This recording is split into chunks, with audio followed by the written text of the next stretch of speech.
పోలవరం జిల్లాలో అర్ధరాత్రి పెద్ద పులి పంజా విసిరింది. ఒకే రాత్రి 13 జీవాలను బలి తీసుకుంది.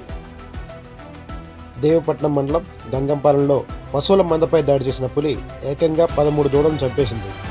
రావు కాకినాడ డిఎఫ్ఓ రామచంద్రరావు ఆధ్వర్యంలో ర్యాపిడ్ రెస్క్యూ టీమ్స్ రంగంలో దిగాయి. పులిని పట్టుకునేందుకు అడవిని జల్లెలు పడుతున్నారు. ప్రస్తుతానికి పులి జాడల కోసం వెతుకుతున్నారు. చుట్టుపక్కల గ్రామ ప్రజలు ఒంటరిగా బయటికి రావద్దని అధికారులు అలర్ట్ చేశారు. మరిన్ని అప్డేట్స్ కోసం మా ఛానల్ని సబ్స్క్రైబ్ చేసుకోండి.